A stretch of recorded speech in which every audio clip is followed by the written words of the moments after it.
अथ श्री स्कंद पुराणे वैष्णव खंडे कार्तिक मास महात्म्यामः पंचमो अध्याय। कार्तिक में तुलसी वृक्ष के आरोपण और पूजन आदि की महिमा। ब्रह्मा जी कहते हैं, कार्तिक मास में जो विष्णु भक्त पुरुष प्रातः काल स्नान करके पवित्र हो कोमल तुलसी दल से भगवान दामोदर की पूजा करता है, वह निश्चय ही मोक्ष प्राप्त कर लेता है। जो भक्ति से रहित है, वह यदि सुवर्ण आदि से भगवान की पूजा करे तो भी वे उसकी पूजा ग्रहण नहीं करते। सभी वर्णों के लिए भक्ति ही सबसे उत्कृष्ट मानी गई है। भक्तिहीन कर्म भगवान विष्णु को प्रसन्न करने वाला नहीं होता। यदि तुलसी के आधे पत्ते से ही प्रतिदिन भक्ति पूर्वक भगवान की पूजा की जाए तो ही वे स्वयं आकर दर्शन देते हैं। पूर्व काल में भक्त विष्णुदास भक्ति पूर्वक तुलसी पूजन से शीघ्र ही विष्णु धाम को चला गया और राजा चोल उसकी तुलना में गौण हो गए। अब तुलसी का महात्म्य सुनो। वह पाप का नाश और पुण्य की वृद्धि करने वाली है। अपनी लगाई हुई तुलसी जितना ही अपने मूल का विस्तार करती है, उतना ही सहस्र विगत मनुष्य ब्रह्मलोक में प्रतिष्ठित होता है। यदि कोई तुलसी संयुक्त जल में स्नान करता है तो वह सब पापों से मुक्त हो भगवान विष्णु के लोकानंद का अनुभव करता है। महामुने, जो लगाने के लिए तुलसी का संग्रह करता है और लगाकर तुलसी का वन तैयार कर देता है, वह उतने से ही पाप मुक्त हो ब्रह्म भाव को प्राप्त होता है। जिसके घर में तुलसी का बगीचा विद्यमान है, उसका वह घर तीर्थ के समान है। वहाँ यमराज के दूत नहीं जाते। तुलसी वन सब पापों को नष्ट करने वाला, पुण्यमय तथा अभिष्ट कामनाओं को देने वाला है। जो श्रेष्ठ मानव तुलसी का बगीचा लगाते हैं, वे यमराज को नहीं देखते। जो मनुष्य तुलसी काष्ठ संयुक्त गंध धारण करता है, क्रियमाण पाप उसके शरीर का स्पर्श नहीं करता। जहाँ तुलसी वन की छाया होती है, वहीं पितरों की तृप्ति के लिए श्राद्ध करना चाहिए। जिसके मुख में, कान में, मस्तक पर तुलसी का पत्ता दिखाई देता है, उसके ऊपर यमराज भी दृष्टि नहीं डाल सकते। फिर दूतों की तो बात ही क्या है। जो प्रतिदिन आदर पूर्वक तुलसी की महिमा सुनता है, वह सब पापों से मुक्त हो ब्रह्मलोक को जाता है। पूर्व काल की बात है। कश्मीर देश में हरिमेधा और सुमेधा नामक दो ब्राह्मण थे। जो ब्राह्मण विष्णु की भक्ति में संलग्न रहते थे। उनके हृदय में संपूर्ण प्राणियों के प्रति दया थी। वे सब तत्वों का यथार्थ मर्म समझने वाले थे। किसी समय वे दोनों श्रेष्ठ ब्राह्मण तीर्थ यात्रा के लिए चले। जाते जाते किसी दुर्गम वन में वे परिश्रम से व्याकुल हो गए। वहाँ उन्होंने एक स्थान पर तुलसी का वन देखा। उनमें से सुमेधा ने वह तुलसी का महान वन देखकर उसकी परिक्रमा की और भक्तिपूर्वक प्रणाम किया। यह सब हरिमेधा ने तुलसी का महात्म्य और फल जानने के लिए बड़ी प्रसन्नता के साथ बार बार पूछा। ब्राह्मण अन्य देवताओं, तीर्थ व्रतों और मुख्य ब्राह्मणों के रहते हुए तुमने तुलसी वन को क्यों प्रणाम किया है? सुमेधा बोला, महाभाग सुनो, यहाँ धूप सता रही है, इसके लिए हम सब बरगद के समीप चले। उसकी छाया बैठकर मैं यथार्थ रूप से सब बात बताऊंगा। वहाँ विश्राम करके सुमेधा ने हरिमेधा से कहा, विप्रवर, पूर्व काल में दुर्वासा के श्राप से जमींद्र का ऐश्वर्य छिन गया था। उस समय ब्रह्मा आदि देवताओं और असुरों ने मिलकर क्षीर सागर का मंथन किया।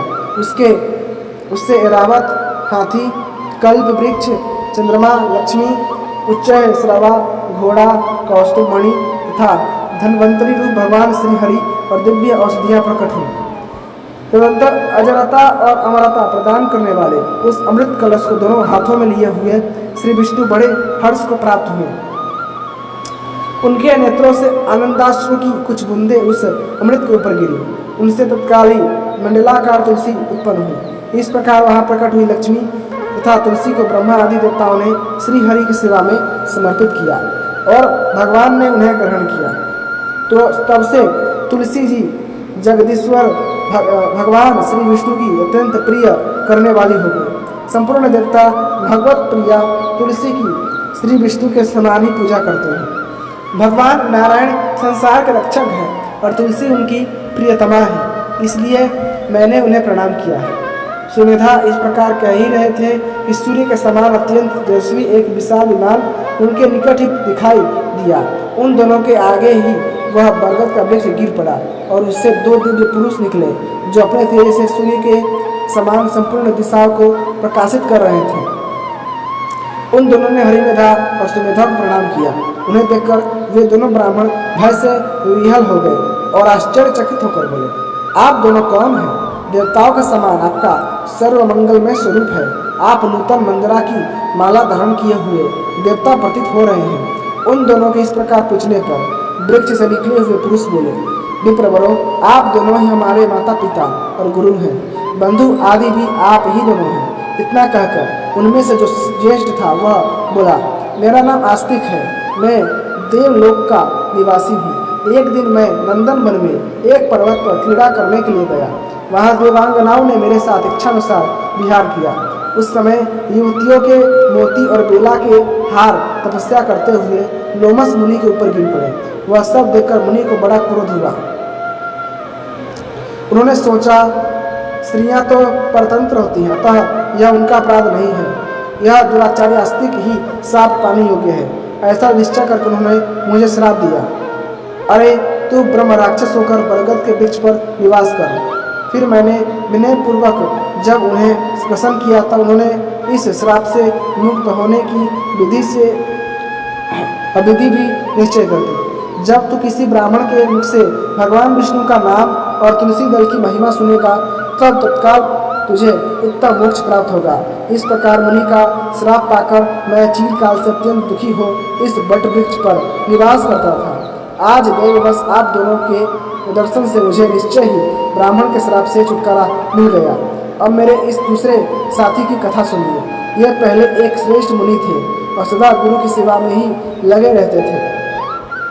एक समय गुरु की आज्ञा का उल्लंघन करके ये ब्रह्म राक्षस भाव को प्राप्त हो गए, किंतु आपके प्रसाद से इस समय इसकी भी ब्राह्मण के श्राप से मुक्ति हो गई। आप दोनों ने तीर्थ यात्रा का फल तो नहीं साथ लिया। ये ऐसा कहकर वे दोनों उन श्रेष्ठ ब्राह्मणों को बार बार प्रणाम करके उनकी आज्ञा से प्रसन्नतापूर्वक दिव्य धाम को गए। तत्पश्चात वे दोनों श्रेष्ठ मुनि परस्पर पुण्यमय तुलसी की प्रशंसा करते हुए तीर्थ यात्रा के लिए चल दिए। इसलिए भगवान विष्णु को प्रसन्नता देने वाले इस कार्तिक मास में तुलसी की पूजा अवश्य करनी चाहिए। अतः श्री स्कंद महापुराणे वैष्णवखंडे कार्तिक मास महात्म्यामः पंचमो अध्याय संपूर्ण। इसी के साथ श्री स्कंद पुराण के वैष्णवखंड के कार्तिक मास महात्म्य का 5वां अध्याय समाप्त हुआ।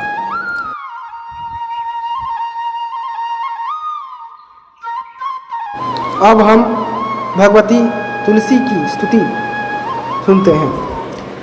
नमो नमो तुलसी महारानी, नमो नमो हरि की पटरानी, जाको दरस परस अघना से, महिमा वेद पुराण बखानी, शाखा पत्र मंजरी कुमल, श्रीपति चरण कमल लपटानी, धन्य आप ऐसो व्रत किन्हो, सालिग्राम के शीश चढ़ानी, 56 भोग धरे हरि आगे, तुलसी बीन प्रभु एक ना मानी, प्रेम प्रीत करि हरि बस किन्ने, सावरी सुरत हृदय समानी, मीरा के प्रभु गिरधर नागर, भक्ति दान दीजे महारानी, नमो नमो तुलसी महारानी, नमो नमो हरि की पटरानी। अब हम भगवती तुलसी की स्तोत्र सुनेंगे। ओम जगद्धात्री नमस्तुभ्यं विष्णु च प्रियवल्लभे, यतो ब्रह्मादयो देवा सृष्टि स्थितन्ते कारणः, नमस्तुलसी कल्याणी, नमो विष्णु प्रिये शुभे, नमो मोक्ष प्रदे देवी, नमः संपत प्रदायिके, तुलसी पातु मां नित्यं सर्वापदभ्योऽपि सर्वदा, कीर्तितापि स्मृता वापि पवित्रयति मानवम्, नमामि शिरसा देवीं तुलसी विलसतनुं, यां दृष्ट्वा पापिनो मर्त्या मुच्यन्ते सर्वकिलं विषात्, तुलस्या रक्षितं सर्वं जगदेतचराचरं यापि निहन्ति पापानि दृष्ट्वा वा पापिभिर्नरैः नमस्तुलसीयतितरां यस्यै बद्धवा ज्वलिं कलौ कलयन्ति सुखं सर्वं स्त्रियो यस्यास्तथा परे तुलस्या न परं किञ्चिद दैवतं जगति तले यथा पवित्रितो लोको विष्णुसंगेन वैष्णवः तुलस्या पल्लवं विष्णोः शिरस्यारोपितं कलौ आरोपयति सर्वाणि श्रेयांसि वरमास्तके तुलस्यां सकला देवा वसन्ति सततं यतः अतस्त्वामर्चये लोके सर्वान् देवान् समर्चयन् नमस्तुलसी सर्वज्ञे पुरुषोत्तमवल्लभे पाहि मां सर्वपापेभ्यः सर्वसम्पत्प्रदायिके इति स्तोत्रं पुरा गीतं पुण्डरीकेण धीमता विष्णुमर्चयता नित्यं शोभननेस्तुलसीदले तुलसी श्री महालक्ष्मीर्महाविद्या वेद्या यशस्विनी धर्म्या धर्मानना देवी देवी देव मनः प्रिया लक्ष्मी प्रिय सखी देवी धोर्भूरी चला चला षोडशैतानि नामानि तुलस्याः कीर्तयन्नरः लभते सुतरां भक्तिमन्ते विष्णुपदं लभेत् तुलसी भूर्मि महालक्ष्मीः पद्मिनी श्री हरिप्रिया तुलसी श्री सखी शुभे पापहारिणी पुण्यदे नमस्ते नारदनूते नारायण मनः प्रिये। अब हम इस तुलसी स्तोत्र के हिंदी अर्थ को जानते हैं। ओम